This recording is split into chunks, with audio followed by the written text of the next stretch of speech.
Hello, children. I've been waiting a long time to figure out how to do this, is to share a story with you each week. I'm calling it Story Time with me, Father Bill. So Story Time with Father Bill. And so each Thursday, there will be a new story that I will share with you. And so let's enjoy our first story together. But before I share our story, I'd like to share a prayer, and it's a song. And I think most of you, or many of you, know it, and you can just join in if you want. Jesus, Jesus, Jesus in the morning, Jesus in the noontime. Jesus, Jesus, Jesus when the sun goes down. Love him, love him, love him in the morning, love him in the noontime. Love him, love him, love him when the sun goes down. Serve him, serve him, serve him in the morning, serve him in the noontime. Serve him, serve him, serve him when the sun goes down. Let's always remember that Jesus is with us. He is with us through the night when we are asleep. He is with us when we get up in the morning. He is with us as we have our lunch, and he is with us at the end of day as the sun sets. So let's always be mindful that Jesus is so close to us.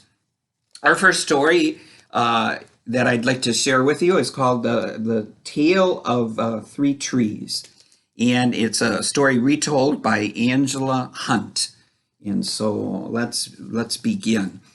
Just a note that the artwork, the pictures are a little dark on this first story. Hopefully my next story will have brighter pictures, but I'll try to point out things in the picture for you. Okay? So let's begin our story. Once upon a mountaintop, there three little trees stood and dreamed what they wanted to become when they grew up. And I know you can't see, but the three little trees, I think, are right here, huh? 1, 2, 3. The first tree looked up at the stars twinkling like diamonds above him. I want to hold treasure, he said. I want to be covered with gold and filled with precious stones. I will be the most beautiful treasure chest in the world. So you can see the first tree, and you can see his dream up here. It's a treasure chest. It's a little dark, I know. The second little tree, looked out at the small stream trickling by on its way to the ocean. I want to be a strong sailing ship, he said. I want to travel mighty waters and carry powerful kings. I will be the strongest ship in the world. The third little tree looked down into the valley below where busy men and busy women worked in a busy town. I don't want to leave this mountaintop at all, she said. I want to grow so tall that when people stop to look at me, they will raise their eyes to heaven and think of God. I will be the tallest tree in the world.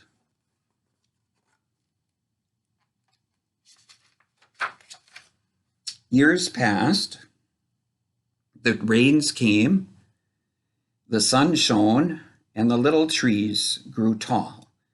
One day, 3 woodcutters climbed the mountain. The first woodcutter looked at the first tree and said, "This tree is beautiful. It is perfect for me." With a swoop of his shining axe, the first tree fell. Now I shall be made into a beautiful chest, thought the first tree. I shall hold wonderful treasure. The second woodcutter looked at the second tree and said, "This tree is strong. It is perfect for me." With a swoop of his shining axe, the second tree fell. "Now I shall sail mighty waters," thought the second tree. "I shall be a strong ship, fit for kings." The third tree felt her heart sink when the last woodcutter looked her way. She stood straight and tall and pointed bravely to heaven. But the woodcutter never even looked up. "Any kind of a tree will do for me," he muttered. With a swoop of his shining axe, the third tree fell. The first tree rejoiced when the woodcutter brought him to a carpenter's shop. But the busy carpenter was not thinking about treasure chests. Instead, his work-worn hands fashioned the tree into a feed box for animals. The once beautiful tree was not covered with gold or filled with treasure. He was coated with sawdust and filled with hay for hungry farm animals. The second tree smiled when the woodcutter took him to a shipyard, but no mighty sailing ships were being made that day. Instead, the one strong tree was hammered and sawed into a simple fishing boat, too small and too weak to sail an ocean or even a river. He was taken to a little lake. Every day, he brought in loads of dead, smelly fish. The third tree was confused when the woodcutter cut her into strong beams and left her in a lumber yard. What happened? The once tall tree wondered. All I ever wanted to do was stay on the mountaintop and point to God.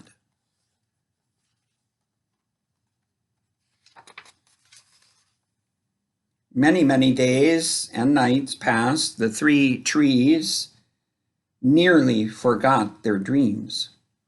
But one night, golden starlight poured over the first tree as a young woman placed her newborn baby in the feed box.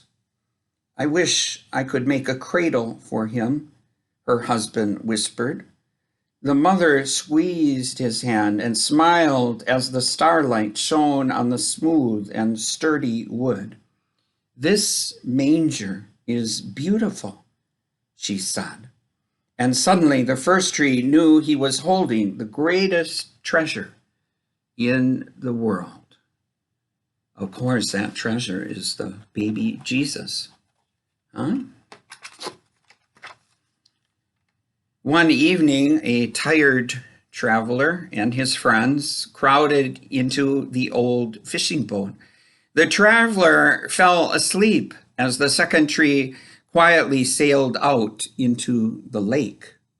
Soon a thundering and thrashing storm arose. The little tree shuddered. He knew he did not have the strength to carry so many passengers safely through the wind and rain. The tired man awakened.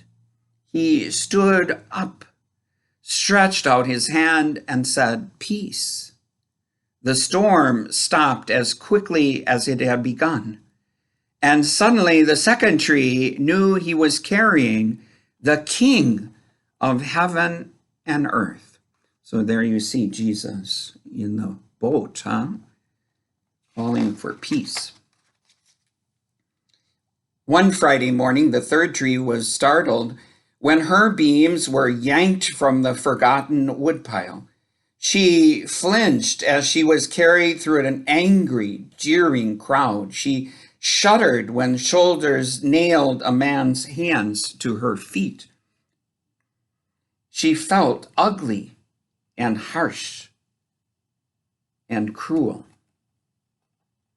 So we see Jesus carrying his cross. But on Sunday morning, when the sun rose and the earth trembled with joy beneath her, the third tree knew that God's love had changed everything. It had made the first tree beautiful. It had made the second tree strong. And every time people thought of the third tree, they would think of God. So you have the three trees here. Here's the feeding manger. Here's the boat. And here's the tree of the cross.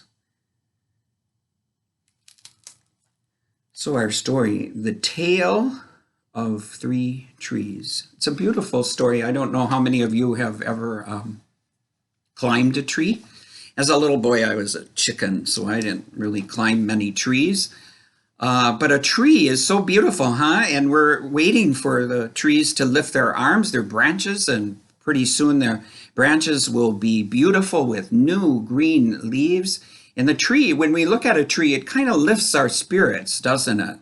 And I'm reading a story right now, a novel, and it's called The Overstory. And it's about trees and how they're so connected to each other underground with the roots, and even they communicate to each other. Trees are if trees could talk, they would tell us, let's take care of all of creation. So this beautiful story is really a story of God's love, huh? God's love in becoming like us in Jesus, the newborn infant at Christmas time. God's love is Jesus on the boat in the storm. These are stormy days for your moms and dads and your grandpas and grandmas and family and friends and doctors and nurses, huh? And Jesus comes to help us stay calm, to give us strength and to comfort us. And of course, Jesus' great love for us as he stretched out his arms on the tree of the cross, huh? The tree of new life, the tree of new life.